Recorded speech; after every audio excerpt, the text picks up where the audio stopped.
अभिज्ञान शाकुंतलम के तृतीय अंक में 10 श्लोक तक अध्ययन करने के पश्चात अब हम आगे बढ़ते हैं।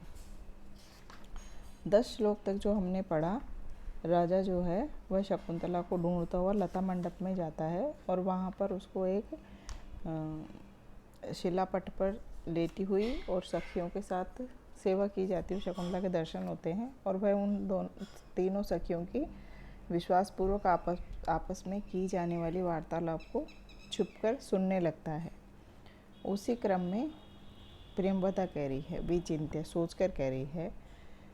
प्रियंवदा और शकुंतला अनुसुईया और प्रियंवदा के पूछे जाने पर शकुंतला उन्हें बताती है कि वह राजऋषि जब से उसको दिखा है तब से ही वह काम अवस्था को प्राप्त हो गई है। तब वह सलाह देती हैं कि हम उस राजऋषि को इस बात से अवगत कराएंगे। तभी प्रियंवदा कहती है, विचिंत्य सोचकर कह रही है, हला मदन लेखो अश्य क्रियताम, इसके लिए प्रणय पत्र लिखा जा सकता है। इयम देव प्रासादस्य अपदेशेन सुमनो गोपितम कृत्वा तस्य हस्ते प्रापिष्यामि। उसको इमम यानी उस पत्र को देव प्रसादस्य, देवता का प्रसाद है, इस बहाने से फूलों में छुपाकर उसके हाथ तक मैं पहुंचा आऊँगी। अनुसुईया कहती है, रोचते में सुकुमार है प्रयोग है, यह सुंदर प्रयोग तो मुझे भी उचित लग रहा है, यह तो मुझे भी पसंद आ गया। शकुंतला कह रही है, अच्छा किम वाह शकुंतला भणती, शकुंतला तुम क्या कहती हो। अनुसुईया उससे पूछ रही है कि मुझे तो ये प्रयोग प्रियंवदा का सही लग रहा है, तुम इसके बारे में क्या कहती हो। शकुंतला कह रही है, को नियोगो व विकल्पते, कि तुम्हारे किसी कार्य का मैंने कभी विचार किया है, किसी बात पर या किसी कार्य पर कोई विचार किया है, मतलब कि मैं जो तुम कहती हो उससे पूर्ण सहमत हूँ। प्रियंवदा कह रही है, तेन ही आत्मन उपन्यास पूर्वम, तो फिर अपने इस प्रथम प्रेम के लिए किसी प्रकार का किमपि ललित पद बंधनम, किसी प्रकार के सुंदर पद की रचना को सोचो। सुंदर पद यानी ललित पदों की रचना को तुम सोचो, क्या लिखना है पत्र में। शकुंतला कह रही है, हला चिंतयामि अहम, हाँ मैं सोचती हूँ। अवधीर्णाभिरुकम पुनः वेप्ते मे हृदयम, किंतु अवधीर्ण तिरस्कार हो जाने के भय से, भीरुकम भय से, पुनः वेपते मे हृदय, मेरा हृदय काँप रहा है। किंतु मैं हाँ ठीक है, मैं सोचती हूँ पत्र में क्या लिखना है, लेकिन मुझे तिरस्कार हो जाने के भय से मेरा हृदय काँप रहा है कि कहीं राजा किसी प्रकार का तिरस्कार ना कर दे मेरे प्रणय प्रसंग का।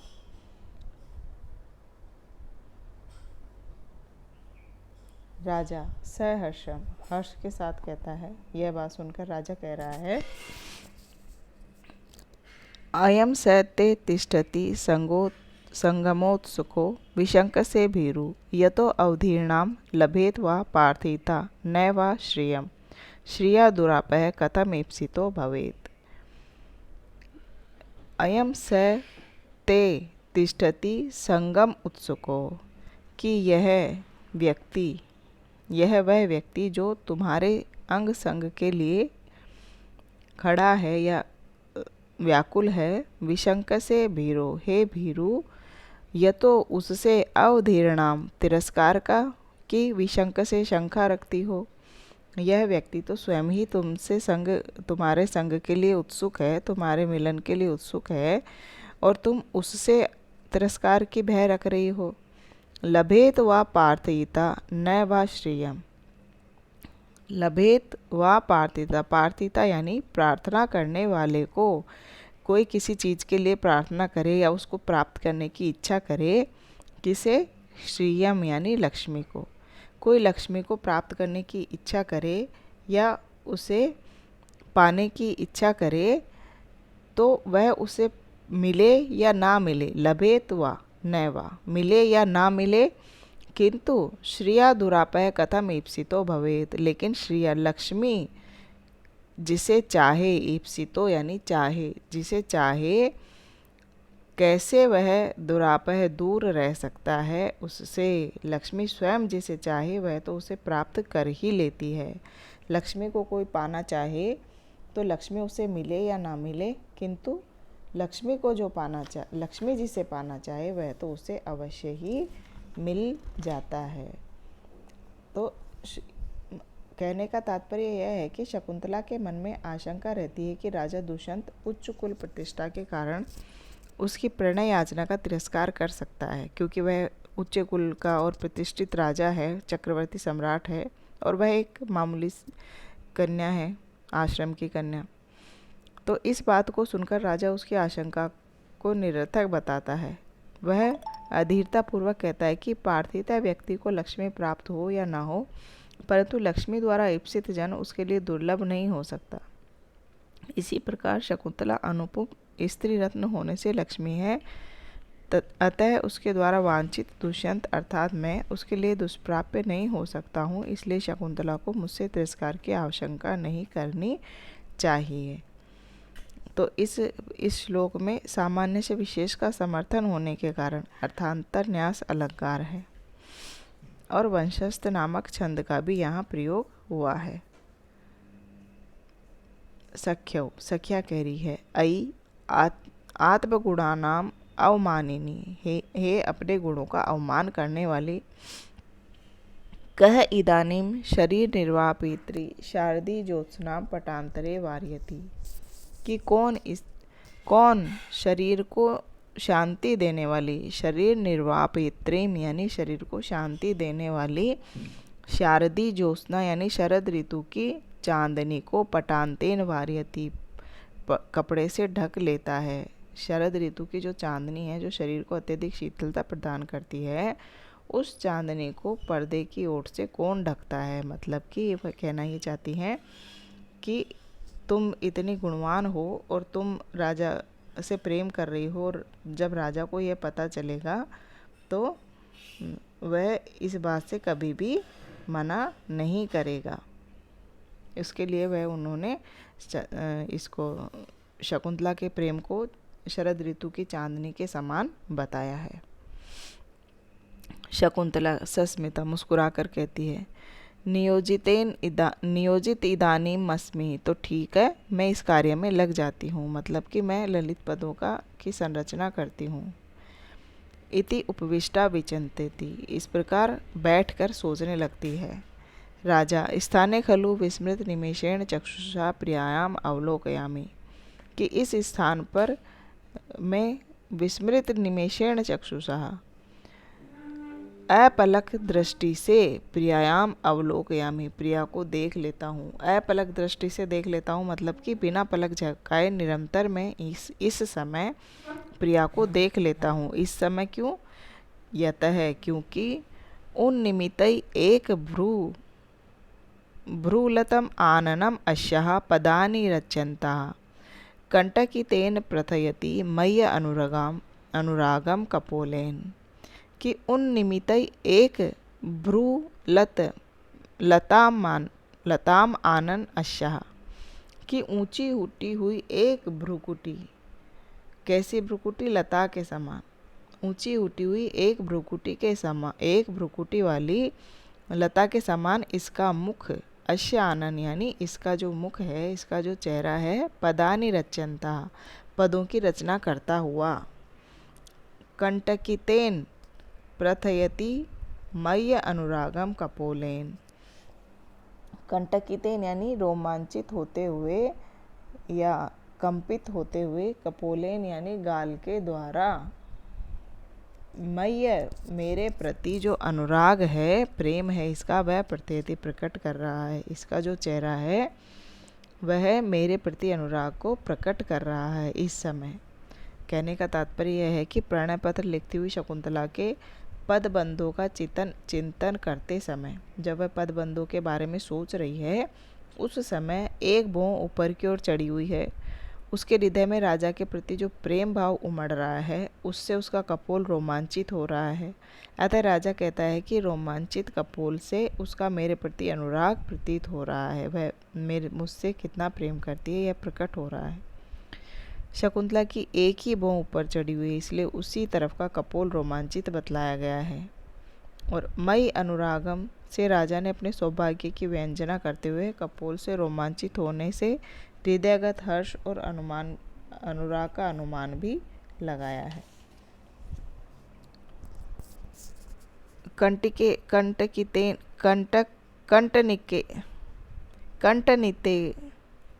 कपोलेन, इसमें जो प्रयोग किया गया है कंटकितेन कपोलेन यानी कांपता हुआ गाल या रोमांचित होता हुआ गाल। इस प्रयोग से यहाँ अनुराग प्रकाशन की प्रतीति वर्णित होती है, अतः अर्थापत्ति अलंकार है। और कपोल के पुलक से अनुराग का अनुमान किया गया है, इससे अनुमान अलंकार भी यहाँ पर प्रकट हो रहा है। भ्रूलता एवं में उपमा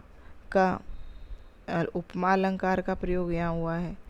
और अत्यधिक एक कन्या के अत्यधिक स्वाभाविक वर्णन होने के कारण, प्रेम पूर्वक वर्णन होने के कारण स्वाभाविक अलंकार भी यहाँ है और आर्या जाति नामक छंद का प्रयोग किया गया है। शकुंतला कह रही है, हला चिंतितम मया गीतम अस्तु, कि मैंने गीत सोच लिया है, मैंने पदों की रचना सोच ली है। न खल्लु सन्निहितानि पुनः लेखन साधनानि, लेकिन हमारे आसपास कोई लेखन साधन ही नहीं है, हम किस पे लिखूं। प्रियंवदा कह रही है, एतस्मिन् शुक उदर सुकुमारे नलिनी पत्रे नखय निक्षिप्त वर्णम कुरुः, कि यह शुक यानी तोते के उदर यानी पेट के समान कोमल, कमलिनी यानी कमल, नलिनी यानी कमल, कमल के पत्ते पर नाखों से, नखय यानी नाखूनों से, निक्षिप्त वर्णम कुरु, नाखूनों से या नख से तुम वर्णों को उकेर दो। इस कमल के पत्ते पर, जो कि तोते के पेट के समान अत्यधिक कोमल है, उस पर अपने नाखों से तुम वर्णों को कुदेर दो। शकुंतला यथोक्तम रूपयित्वा, वैसा ही करती है। शकुंतला कह रही है, हला शृणतु इदानीम संगतार्थम न, कि तुम सुनो यह संगतार्थ है, न वेति अथवा नहीं है, जो मैंने लिखा है सोचा है वह सही भी है या नहीं, इसका अर्थ ठीक भी बैठता है या नहीं, तुम सुनो। उभे, दोनों कहती है, अवहिते स्व, हम सावधान हैं, मतलब हम सुन रहे हैं। शकुंतला वाचयति, पढ़ती है। शकुंतला उसको पढ़कर सुनाती है दोनों सखियों को।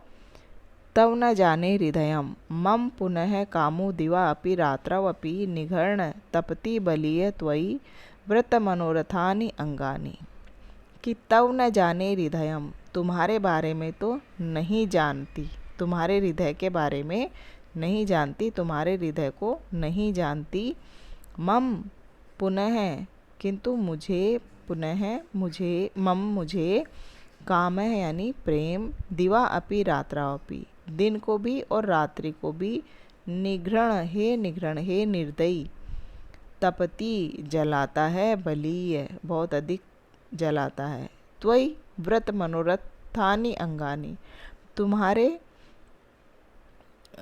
तुम्हारे ऊपर आसक्त मन या तुम्हारी अभिलाषा वाले मेरे अंगों को, यानी कि वह कहना चाहती है शकुंतला कि हे निर्दयी, मैं तुम्हारे हृदय के बारे में तो नहीं जानती, परंतु कामदेव जो है तुम पर आश्रित अभिलाषा वाले मेरे अंगों को दिन रात अत्यधिक तपाता है। शकुंतला प्रणय पत्र पढ़कर उनको सुना रही है, तो उसमें वह इस तरीके से लिखा है उसने।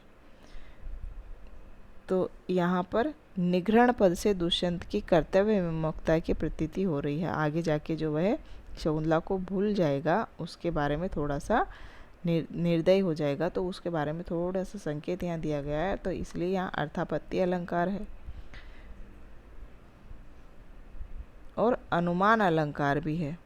तव न जाने हृदयम से शकुंतला द्वारा प्रियतमा के आलिंगन की अभिलाषा का अनुमान हो रहा है, अतः यहाँ अनुमान अलंकार है।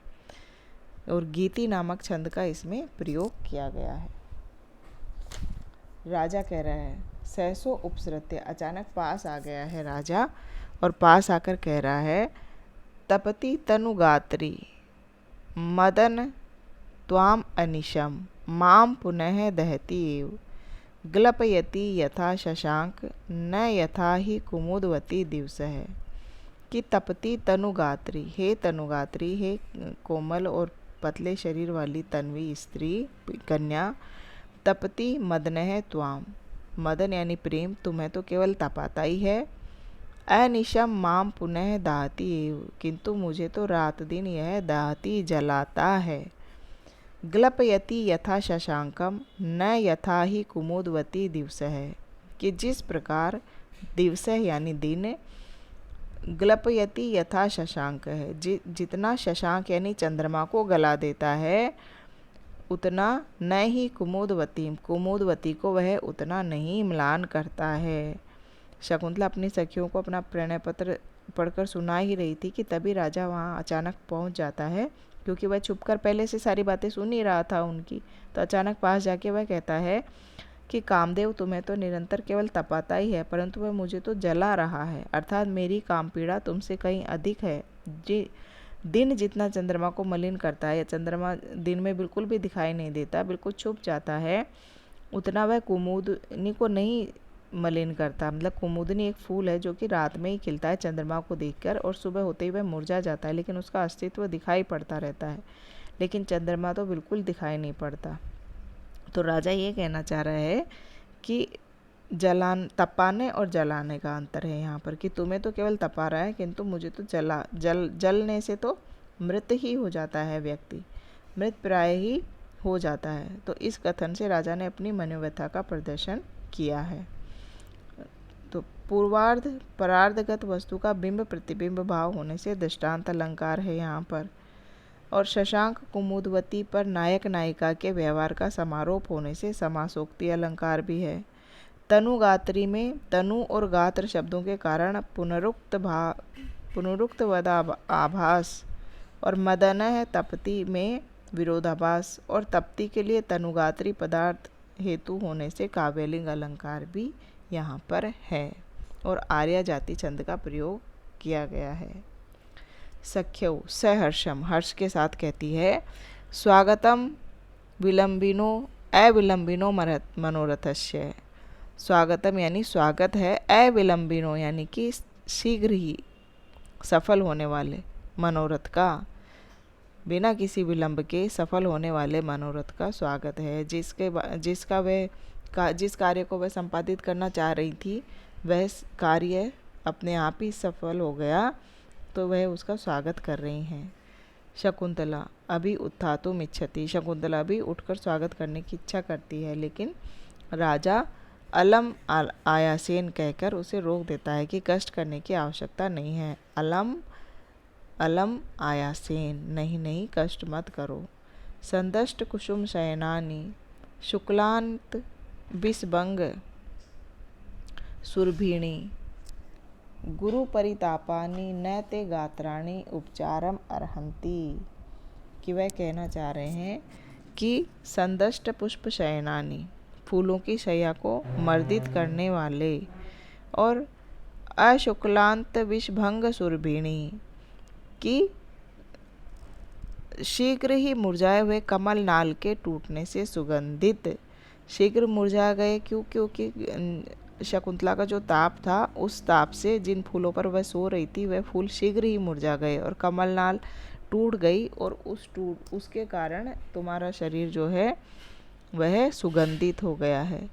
गुरु परितापानी, अत्यधिक ताप से संतप्त, गुरु परितापानी अत्यधिक संतप्त, गात्राण यानी शरीर अवयव या तुम्हारे शरीर के जो अंग हैं वह उपचारम न अर्हंती, शिष्टाचार पालन करने के योग्य नहीं हैं। अभी तुम इस प्रकार से कमज़ोर हो, फूलों की सैया पर सोने वाली और शीघ्र ही मुरझाए हुए कमल नाल के टूटने से सुगंधित तुम्हारे जो शरीर के अंग हैं, संतप्त भी है, कमज़ोर हैं, उन अंगों से तुम शिष्टाचार करने के योग्य अभी नहीं हो। इस श्लोक में शकुंतला की काम संतप्त अवस्था का चित्रण कवि की श्रृंगारिक कल्पना का परिचायक है। विरह ताप की शांति के लिए जो मृणाल आदि अपनाए गए थे वे भी तापाधिक्य से मुरझा गए थे। तो गुरु परितापानी पद से शिष्टाचार प्रदर्शन का सकारण निवारण किया गया है। अतः यहाँ पदार्थ हेतु काव्यलिंग अलंकार है। गात्राणी के लिए प्रयुक्त तीनों विशेषण साभिप्राय होने से परिकर अलंकार भी है और आर्या जाति छंद का प्रयोग यहाँ किया गया है। तो इस प्रकार हमने आज 15 श्लोक तक तृतीय अंक का अध्ययन किया है। इसके आगे हम अगले व्याख्यान में अध्ययन करेंगे।